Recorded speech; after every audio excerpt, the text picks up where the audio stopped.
Olá, mulher linda, sábia e que edifica o lar. Eu sou Eliane Cristine e estamos lendo juntas o livro Tudo Bem Não Estar Bem, de Sheila Walsh. Esta leitura foi autorizada. Para a aquisição do livro, entre em contato com a editora Thomas Nelson. Leitura número 18. Abra mão do que você não pode controlar. Pai, eu oro pela amiga que me ouve. Que ela se permita descansar em teus braços e entregar o controle de suas circunstâncias uma a uma em seus braços, Pai. Eu oro em nome de Jesus. Amém.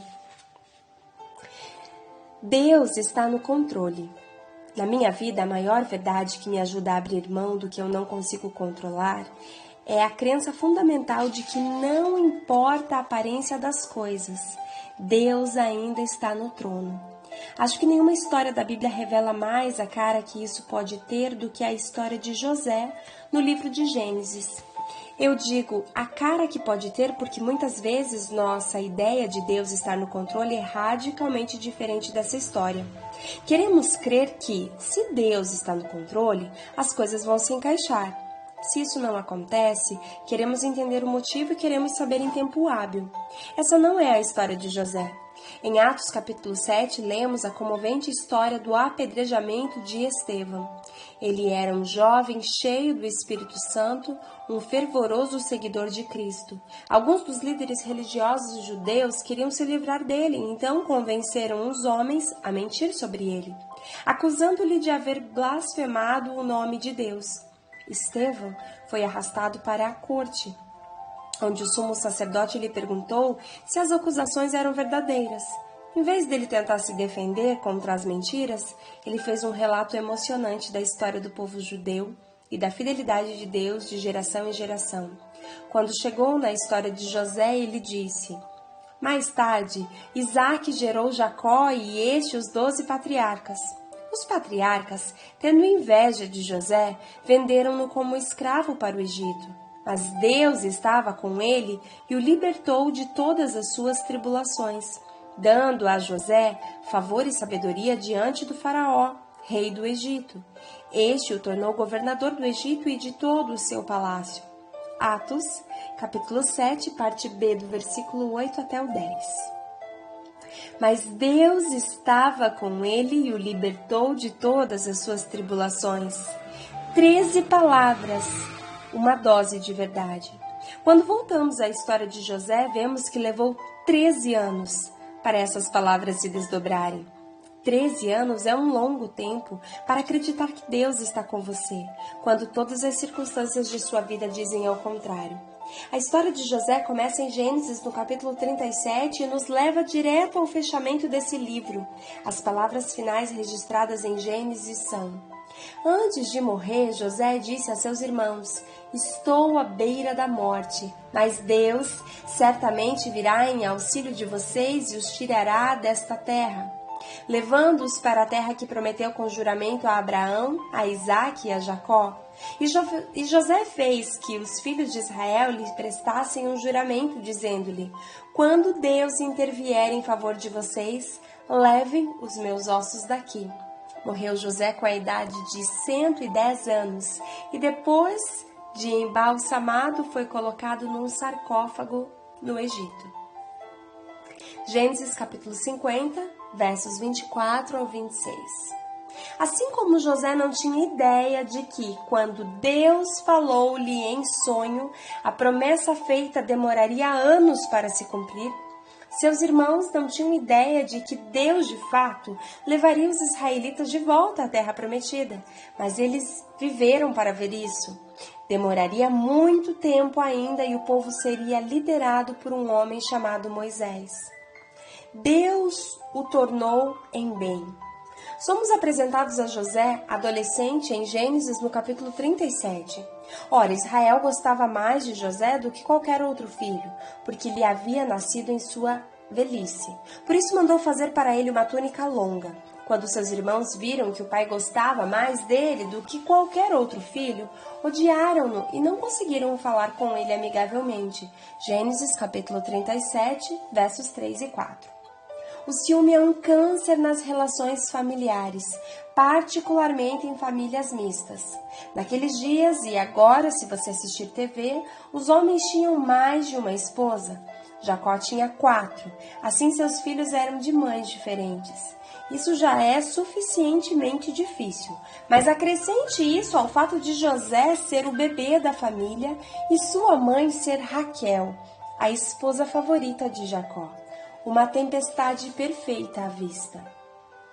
Na escola dominical foi ensinada que José recebeu uma túnica de muitas cores, mas na realidade era uma túnica ricamente adornada.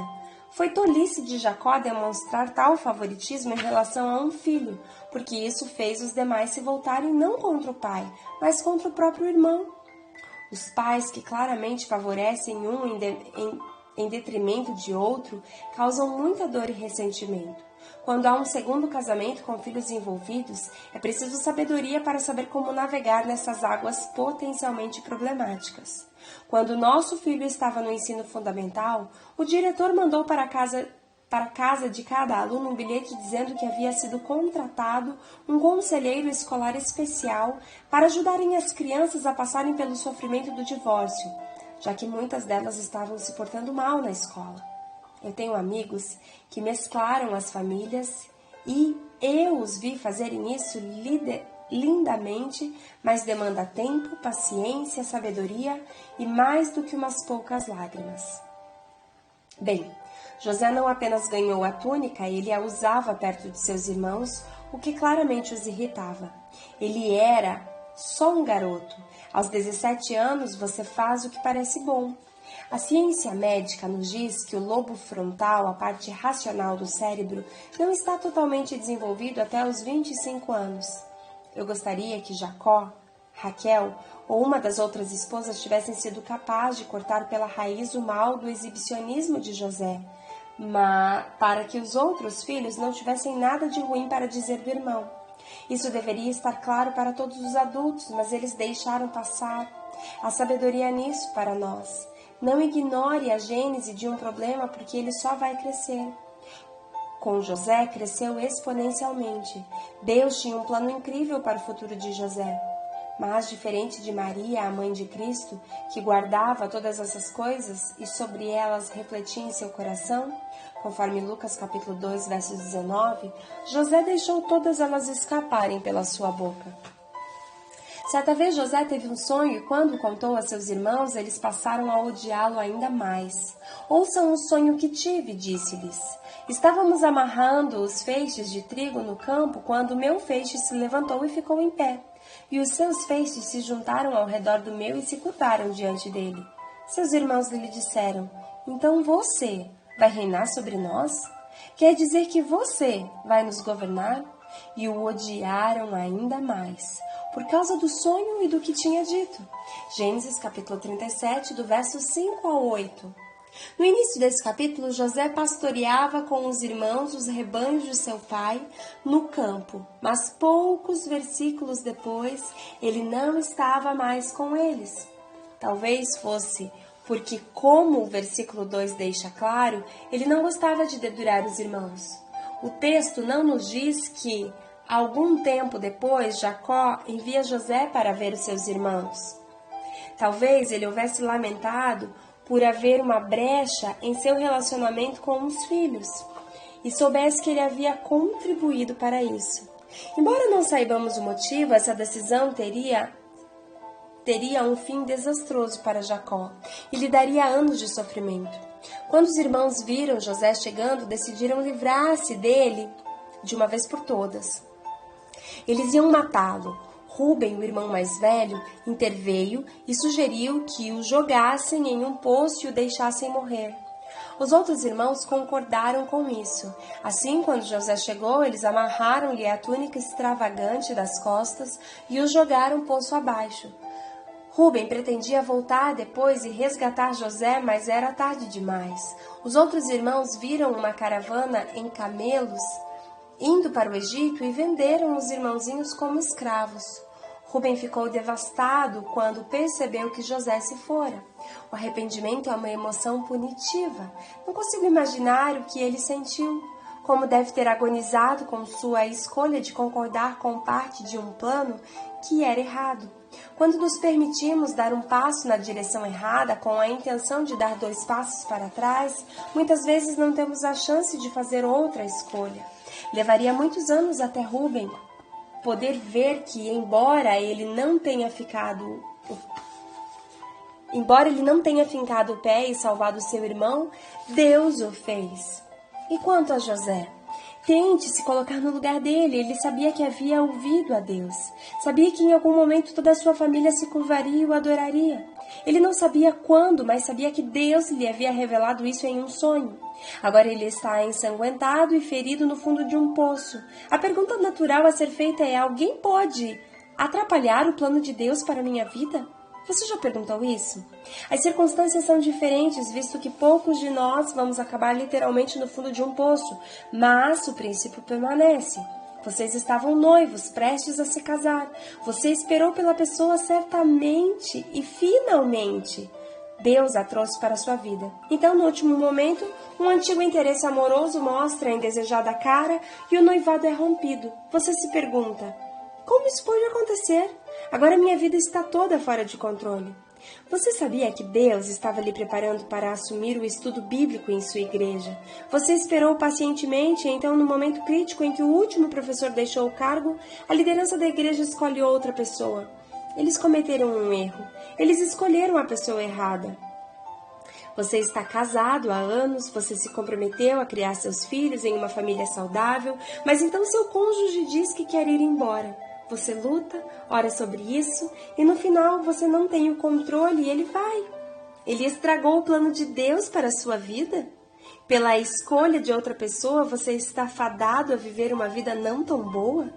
Você viveu sua vida com integridade no local de trabalho e na igreja, então alguém espalhou um boato sobre você que não é verdade.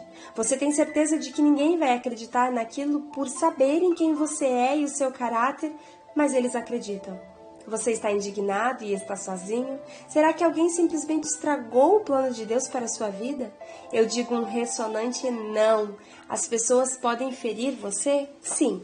As pessoas podem mentir sobre você e partir seu coração? Sim. Eu tive um colega que há alguns anos disse a algumas pessoas com quem eu trabalhava que eu era uma mentirosa patológica. Ele lhes disse que eu havia inventado a história da morte do meu pai para ganhar empatia. Disse que a história era toda uma mentira. Eu não compreendia porque ele faria isso, mas o mais difícil de suportar foram aqueles que a princípio acreditaram nele. Lembro-me de ficar deitada de bruços no carpete do meu quarto, soluçando até meus olhos ficarem tão inchados que eu mal conseguia enxergar. Mais tarde, na mesma noite, abri minha Bíblia em um dos meus salmos favoritos e li estas palavras: aquele que habita no esconderijo do Altíssimo e descansa à sombra do Todo-Poderoso pode dizer ao Senhor: Tu és meu refúgio e minha fortaleza, o meu Deus em quem confio. Ele o livrará do laço do caçador e do veneno mortal. Ele o cobrirá com as suas penas e sob as suas asas você encontrará refúgio. A fidelidade dele será o seu escudo protetor. Salmos 91, do versos 1 ao 4. Uau! Deus é teu refúgio e fortaleza. Os planos dele não serão frustrados na sua vida. Um grande beijo, Deus abençoe e até a próxima leitura.